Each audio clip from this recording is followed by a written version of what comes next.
দাদির কাছে যাই কছি, দাদি আমার বাড়ি এক হুজুর আছে, তো আমি এই পাশের থেকে ওই পাশে একটু গেছি, চোখের দল ফলে আর পাই নেই তার।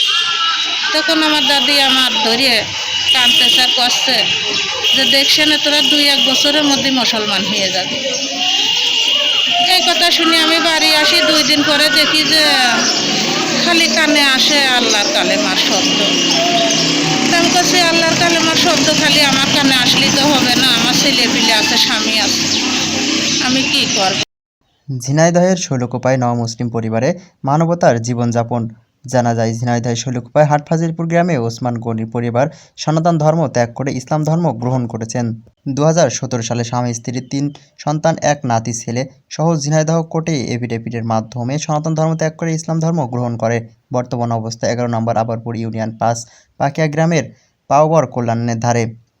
মোহাম্মদ ওসমান গনি, যার পূর্ব নাম ছিল আনন্দ কুমার সরকার, স্ত্রী মোসাম্মদ রাবিয়া বসরি, তার পূর্ব নাম ছিল দিলাপি রানী সরকার। 3 ছেলের মধ্যে বড় ছেলে মোহাম্মদ অলিউল্লাহ, যার পূর্ব নাম ছিল মঙ্গল কুমার সরকার। দ্বিতীয় পুত্র সুমন ইসলাম, যার পূর্ব নাম ছিল দীপ কুমার সরকার।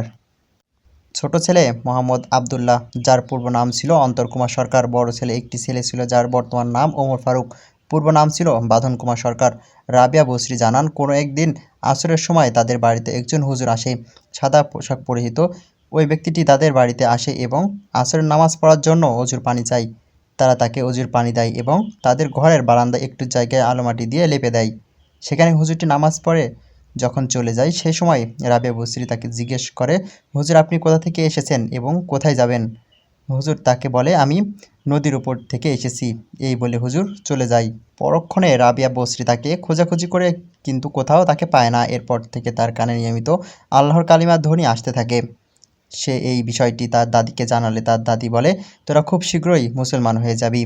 তার কানে আসা এই ধ্বনিটি যেন তার পরিবারের প্রত্যেকের কানে আসে, এই জন্য সে আল্লাহর নিকট সবার জন্য দোয়া করে। কি যে খালি কানে আসে আল্লাহর কালেমার শব্দ। আমি কাছে আল্লাহর কালেমার শব্দ খালি আমার কানে আসলে তো হবে না, আমার ছেলে পিলে আছে, স্বামী আছে, আমি কি করব। আল্লাহ তুমি আমার স্বামী ছেলে পিলের আমার এই আল্লাহর কালেমা যেন তারাও শুনতে পায়। আল্লাহর কাছে আমি ওই হিন্দু থাকতেই নামাজ পড়তেছি আর আল্লাহর কাছে কাঁদতেছি আর করছি এই কথা। তো কলি পরে আল্লাহ সকালে নিজেই শুনেছে, ওরাও মনিরাও আমার এই সপ্তাহ শুনি আমাকে ডাকেছে, আমি কেরুর কাছে কই নাই।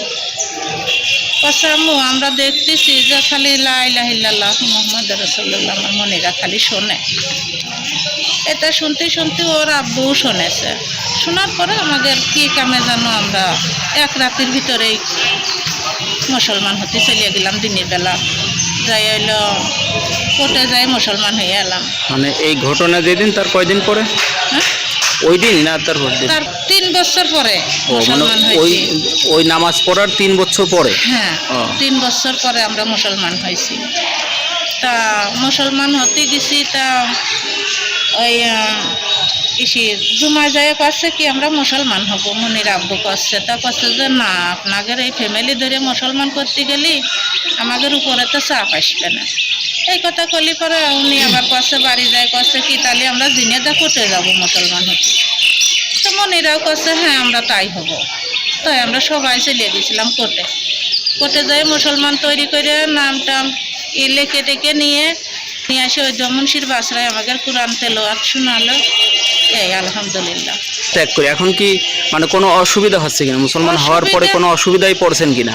কোনো অসুবিধায় পড়িনি, কিন্তু যে অসুবিধাটাই যে আমার ফ্যামিলি নিয়ে আমি খুব সরকারি জায়গায় থাকি। ফ্যামিলিতে এখন মোট সদস্য কতজন? মোট সদস্য প্রায় 14 জন। 14 জন। কয় ছেলে মেয়ে আপনার? আমার 3টে ছেলে, বড় ছেলের 3 ছেলে, মেজে ছেলের 1 ছেলে 1 মেয়ে, আর এই ছোট ছেলের 1 ছেলে। মানে আমি মনির আব্বু। এই আপনাদের চাওয়াটা কি? মানে এই মুসলমানদের কাছে আপনাদের চাওয়াটা কি বা রাষ্ট্রের সরকারের কাছে চাওয়াটা কি?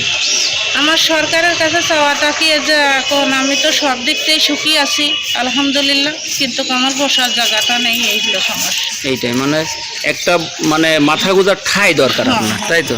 ছেলে ফিলে আছে রাজনীতি, মাথা গোজার ঠাঁই দরকার। কেউ কি আপনার কিছু দান করেছে এ পর্যন্ত? না। জমি জায়গা কেউ দেছে? না। দেয়নি না? দৈনিক ঝিনেদার কাগজ, সত্যের আলোয় সুন্দর।